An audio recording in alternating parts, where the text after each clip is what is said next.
Hello students, online learning में आपका स्वागत है। आज हम हिंदी वसंत भाग 2 कक्षा 7वीं पाठ क्रमांक 12 कंचा इस पाठ का तीसरा भाग पढ़ने जा रहे हैं। इसके पिछली वीडियोस में हमने पहले 2 भाग पढ़ लिए हैं। वो वीडियो पहले देखो, उसके बाद यह वीडियो देखो। आपको यह पाठ बहुत आसानी से समझ सकेगा। तो बच्चों, इस पाठ में जो अप्पू नाम का लड़का है उसे कंचे खरीदने हैं। वो कंचे खरीदने के लिए उस दुकानदार के पास गया है और कंचे खरीद रहा है। उसके आगे आज हम पढ़ने वाले हैं। बढ़िया फर्स्ट क्लास कंचे। तुम्हें कितने कंचे चाहिए? कितने कंचे चाहिए? कितने? उसने जेब में हाथ डाला। 1 रुपया और 50 पैसे है। उसने वह निकाल कर दिखाया। दुकानदार चौंका। इतने सारे पैसों के? सबके? पहले कभी किसी लड़के ने इतनी बड़ी रकम के कंचे नहीं खरीदे थे। इतने कंचों की जरूरत क्या है वह मैं नहीं बताऊंगा। देखो बच्चों, ये जो छोटा सा लड़का अप्पू था वह कंचे खरीदने के लिए दुकानदार के पास गया है और दुकानदार से कंचे मांग रहा है। तो दुकानदार ने पूछा है कि आपको कितने कंचे चाहिए। तो उसने जो जेब में पैसे रखे थे फीस के, कितने थे? 1.5 रुपया, वो सब निकाले हैं और आगे हाथ करके उसने दुकानदार से वो पैसे दिखाए हैं। दुकानदार भी बहुत ही चौंक पड़ा है, यानी आश्चर्य से देख रहा है कि इतने बड़े पैसों के कंचे आप खरीदने वाले हो। इसके पहले तो किसी लड़के ने इतने कंचे नहीं खरीदे थे। तो दुकानदार पूछ रहा है कि इतने कंचों की आपको क्या जरूरत है? तो आपको बोल रहा है कि वो तो मैं बताऊंगा नहीं। दुकानदार समझ गया, वह भी किसी जमाने में बच्चा रहा था। उसके साथी मिलकर खरीद रहे होंगे, यही उसके लिए खरीदने आया होगा। वह कंचे खरीदने की बात जॉर्ज के सिवा और किसी को बताना नहीं चाहता था। दुकानदार ने पूछा, क्या तुम्हें कंचा खेलना आता है? वह नहीं जानता था। तो फिर कैसे कैसे सवाल पूछ रहा है। उसका धीरज जवाब दे रहा था। हाथ फैला है, दे दो। देखो बच्चों, दुकानदार हंस पड़ा। यहाँ पर कंचे अप्पू ने खरीद लिए हैं। दुकानदार भी समझ गया कि बाकी सभी बच्चों के पैसे इकट्ठा करके ये एक ही बच्चा कंचे खरीदने के लिए दुकानदार के पास आया होगा। वो भी कभी बच्चा था, इसलिए बच्चे की जो खेलने की भावना है वो उसने यहाँ पर समझ ली है। दुकानदार ने कंचे दे दिए हैं और उसने पूछा भी है कि क्या तुम्हें कंचे खेलने आता है? तो अप्पू को तो कंचा खेलना ही नहीं आता था। उसने जवाब दिया कि मुझे तो कंचे खेलने नहीं आते हैं। फिर भी अलग अलग सवाल वो दुकानदार कर रहा था और उसके जवाब भी अप्पू दे रहा था। कंचे खरीदने के बाद उसने हाथ फैलाया है कि दे दो मुझे कंचे। दुकानदार बहुत ही हंस पड़ा है। वह भी हंस पड़ा। कागज की पोटली छाती से चिपटाई, वह नीम के पेड़ों की छांव में चलने लगा। कंचे अब उसकी हथेली में है, वह चाहे बाहर निकाल ले। उसने पोटली हिलाकर देखा। देखो बच्चों, कंचे आखिर अप्पू ने खरीद ही लिए हैं। कितने पैसों के? 1.5 रुपये के। दुकानदार बहुत ही हंस रहा था और अप्पू भी हंस रहा था क्योंकि वो बहुत खुश था। उसे कंचे खरीदने थे। कागज की पोटली छाती से चिपकाए, यानी पोटली यानी जो पॉकेट बनाकर दिया है जिसमें कंचे है, उसे पोटली कहा जाता है। वो अपने छाती से चिपकाए वो नीम के पेड़ों की छांव में चलने लगा है। कंचे अब उसके हथेली में है। वह चाहे तो वो उसे निकाल भी सकता है। वह पोटली वो हिलाकर बीच बीच में देख रहा है कि कंचे की आवाज कैसी आ रही है। वह हंस रहा था। उसका जी चाहता था काश पूरा जार उसे मिल जाता। जार मिलता तो उसके छूने से ही कंचे को छूने का एहसास होता। एकाएक उसे शक हुआ, क्या सब कंचों में लकीर होगी? देखो, अप्पू भी हंस रहा है, वो बहुत ही खुश है। उसका जी चाहता था कि पूरा जार उसे मिल जाता तो कितनी अच्छी बात होती। उस जार को छूने से ही मुझे कंचे छूने का एहसास होता। एहसास होना यानी ख्याल होता। एकाएक उसे एक शक आ रहा है उसके मन में। देखो कौन सा शक? कि क्या सब कंचों में लकीर होती है? लकीर यानी कंचे के अंदर जो व्हाइट रंग होता है। हरे रंग के कंचे में व्हाइट रंग का जो लकीर होती है, आपने भी कंचे देखे हो तो आपको समझ में आ सकता है कि लकीर यानी क्या। तो वो लकीर उसे लग रहा है कि हर एक कंचे में लकीर होगी या नहीं। उसने पोटली खोलकर देखने का निश्चय किया। बस्ता नीचे रखकर वह धीरे से पोटली खोलने लगा। पोटली खुली और सारे कंचे बिखर गए। वे सड़क के बीचों बीच पहुंच गई। देखो बच्चों, अप्पू को उस कंचों में लकीर ढूंढनी थी, इसलिए वो उसे देखने का उसने निश्चय किया। इसलिए उसने जो पोटली में कंचे रखे थे वो खोल कर देखने लगा। बस्ता तो उसने नीचे रखा है और पोटली खोल दी है। पोटली खोलने पर कंचे तो आपने देखे हैं कि ऐसे ही वो यहाँ वहाँ भाग कर जाते हैं, वैसे ही सड़क पर वो था तो सड़क के बीचों बीच वो चले गए। सारी तरफ कंचे बिखर गए। क्षण भर शक पकाने के बाद वह उन्हें चुनने लगा। हथेली पर भर गई। वह चुने हुए कंचे कहाँ रखे? स्लेट और किताब बस्ते से बाहर रखने के बाद कंचे बस्ते में डालने लगा। 1 2 3 4 ऐसे गिनते गिनते वह डालने लगा। एक कार सड़क पर ब्रेक लगा रही थी। उस वक्त भी कंचे चुनने में वह मग्न था। ड्राइवर को इतना गुस्सा आया कि उस लड़के को कच्चा खा जाने की इच्छा हुई।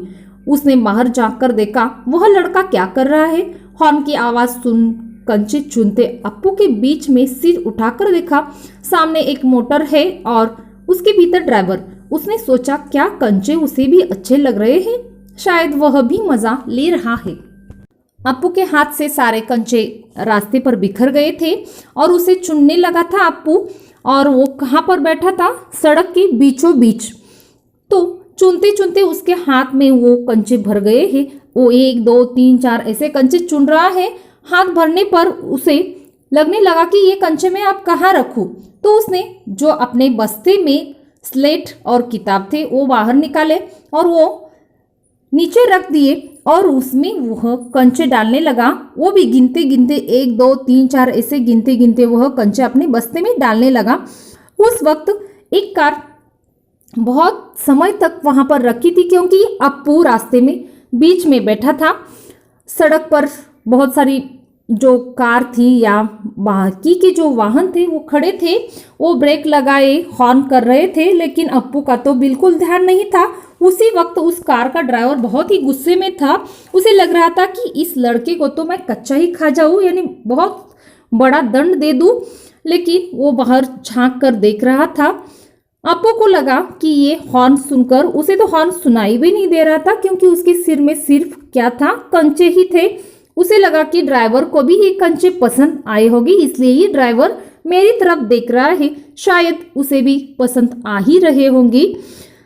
तो बच्चों, यहाँ पर अप्पू रास्ते में बीचों बीच बैठा है और ड्राइवर बहुत ही गुस्से में है और अप्पू अपने कंचे जमा करने में जुटा हुआ है। आगे देखो क्या होता है। एक कंचा उठाकर उसे दिखाया और हंसा। बहुत अच्छा है ना? ड्राइवर का गुस्सा हवा हो गया। वह भी हंस पड़ा। बस्ता कंधे पर लटकाए, स्लेट, किताब, शीशी, पेंसिल वह छाती से चिपकाए वह घर आया। उसकी माँ शाम की चाय तैयार कर उसकी राह देख रही थी। देखो बच्चों, वो जो रास्ते में कंचे बिखर गए थे वो उठाते उठाते उसने उसमें से एक कंचा किसी को दिखाया, ड्राइवर को दिखाया है और ड्राइवर भी हंस पड़ा है। उसे भी बहुत पसंद आया होगा कंचा, जैसे अप्पू को पसंद थे। उसी तरह ड्राइवर का जो बहुत गुस्सा आया था वो हवा हो गया यानी भाग गया। वह भी हंस पड़ा। बस्ता कंधे पर लटकाए। बस्ते में अब क्या रखे थे अप्पू ने? कंचे रखे थे और बस्ते में जो भी कुछ स्लेट, किताब, शीशी, पेंसिल थी वो तो हाथ में लिए छाती से चिपकाए वो घर चला गया। घर में तो माँ शाम हो गई थी, बहुत इंतजार कर रही थी। शाम की चाय तैयार करके उसकी ही राह देख रही थी। किसकी राह देख रही थी माँ? अप्पू की राह देख रही थी। बरामदे की बेंच पर स्लेट व किताबें फेंककर वह दौड़कर माँ के गले लग गया। उसने लौटने में देर होते देख माँ बहुत ही घबराई थी। उसने बस्ता जोर से हिलाकर दिखाया। अरे यह क्या है? माँ ने पूछा। मैं नहीं बताऊंगा, वह बोला। मुझसे नहीं कहेगा? कहूंगा। माँ आंखें बंद कर लो। माँ ने आंखें बंद कर ली। उसने गिना 1 2 3।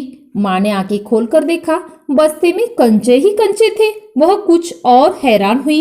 इतने सारे कंचे कहाँ से ले आया? खरीदे हैं, पैसे? पिताजी की तस्वीर की ओर इशारा करते हुए उसने कहा, दोपहर को दिए थे ना।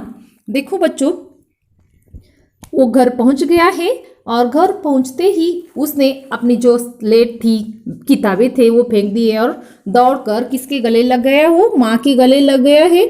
और माँ भी बहुत परेशान हो रही थी कि इतनी देर तक अप्पू घर नहीं आया है और उसने बस्ते हिलाकर दिखाया है। माँ ने पूछा कि क्या है उसमें, तो उसने दिखाने से इनकार कर दिया क्योंकि उसने तो अपनी माँ को आंखें बंद करने के लिए कहा है।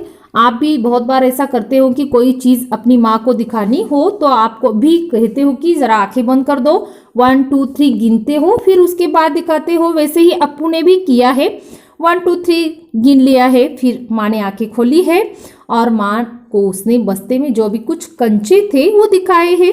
माँ ने इतने सारे कंचे देखकर हैरान है माँ भी, और पूछ रही है कि इतने सारे कंचे कहाँ से लाया। फिर उसने जवाब दिया कि जो पैसे पिताजी ने फीस के लिए दिए थे उससे के कंचे उसने खरीदे हैं। माँ ने दांतों तले उंगली दबाई। फीस के पैसे, इतने सारे कंचे काहे को लिए, आखिर खेलोगे किसके साथ, उस घर में सिर्फ वही है। उसके बाद एक मुन्नी हुई थी, उसकी छोटी बहन मगर। माँ की पलकें भीग गई, उसकी माँ रो रही है। अप्पू नहीं जान सकता कि माँ क्यों रो रही है। क्या कंचा खरीदने से, ऐसा तो नहीं हो सकता। तो फिर देखो बच्चों, माँ ने जब सुन लिया कि फीस के पैसों के मैंने कंचे खरीदे हैं यानी अप्पू ने, तो उसने दांतों तले उंगली दबाई। दांतों तले उंगली दबाना यानी बहुत ही आश्चर्यचकित होना। इतने सारे कंचों के क्या करोगे, यह सवाल वो अपने बेटे से पूछ रही है। तू तो अकेला है घर में खेलने के लिए। उसकी बहन जो उसका नाम था मुन्नी, वह तो अब इस दुनिया में नहीं रही है। वो याद आने पर माँ भी रोने लगी है, उसकी पलकें भीग गई है। माँ रोते देखकर अप्पू को लगा कि माँ क्यों रो रही है। सब तो कंचे को देखकर हंस रहे हैं, लेकिन माँ को दुख क्यों हो रहा है। माँ तो अपनी मुन्नी की यादों में रो रही है, ये अप्पू को ध्यान में नहीं आ रहा है। अप्पू को लगा है कि क्या माँ को कंचे खरीदने से अच्छा नहीं लगा, ऐसे वो सोच रहा है। उसकी आंखों के सामने बूढ़ा दुकानदार और कार का ड्राइवर खड़े खड़े हंस रहे थे। वे सब पसंद करते हैं, सिर्फ माँ को कंचे क्यों पसंद नहीं आए। शायद कंचे अच्छे नहीं है। इसे आंवले जैसे कंचे निकालते हुए उसने कहा, बुरे कंचे है ना। नहीं, अच्छे है, देखने में बहुत अच्छे लगते हैं ना, बहुत अच्छे लगते हैं। वह हंस पड़ा। उसकी माँ भी हंस पड़ी। आंसू से गीले माँ के गाल पर उसने अपना गाल सटा दिया। अब उसके दिल से खुशी छलक रही थी। देखो बच्चों, जो दुकानदार था और वो ड्राइवर था, वो कंचे देखकर बहुत खुश थे, हंस रहे थे। लेकिन सिर्फ माँ को कंचे क्यों पसंद नहीं आए, यह अप्पू अब सोच रहा है। शायद कंचे अच्छे नहीं होंगे। वह बस्ते से कंचे निकाल कर फिर सोच रहा है कि ये कंचे बहुत बुरे हैं ना। माँ को भी पूछ रहा है कि ये कंचे बहुत बुरे हैं ना। माँ ने फिर से कहा कि नहीं, बहुत अच्छे हैं, देखने में भी बहुत अच्छे हैं ना। तो अप्पू से वो समझा रही है कि वो भी बहुत कंचे अच्छे हैं और वो भी हंसने लगी। तो अप्पू भी हंसने लगा, उसकी माँ भी हंस पड़ी। आंसू से गीले माँ के गाल पर उसने अपना गाल सटा दिया है, यानी चिपका दिया है। अब अप्पू बहुत खुश है क्योंकि माँ भी अब खुश है और माँ का गुस्सा भी गया है और उसे कंचे भी मिल गए हैं। इसलिए अप्पू बहुत ही खुश है। अब उसके दिल से खुशी छलक रही है। दिल से खुशी छलकना यानी बहुत खुश होना। दिन भर वो कंचे की ही सोच में था और उसे कंचे मिल भी गए हैं और वो कंचे देखकर माँ भी खुश है, इसलिए अप्पू भी बहुत ही खुश है। यह बहुत ही सुंदर कहानी किसने लिखी है, टी पद्मनाभन इन्होंने लिखी है। इस कहानी से वो बताने जा रहे हैं कि अप्पू के बचपन का वर्णन उन्होंने बहुत ही सुंदर किया है। बचपन में हर बच्चे ऐसे ही होते हैं, कोई चीज़ उन्हें पसंद आए तो वह दिमाग में लेकर बैठ जाते हैं। जैसे अप्पू बैठ गया था और वह दिन भर कंचे के बारे में सोच रहा था, आखिर उसने कंचे खरीद ही ली है। तो बच्चों, आपको यह पाठ पसंद आया होगा। बहुत अच्छी तरह से इस पाठ का पठन करना है, वीडियो बहुत अच्छी तरह से देखना है, समझना है और इसमें जो भी कुछ संयुक्ताक्षर आए हैं वो अपने काफियों में सुंदर हस्ताक्षरों में लिखने हैं। धन्यवाद।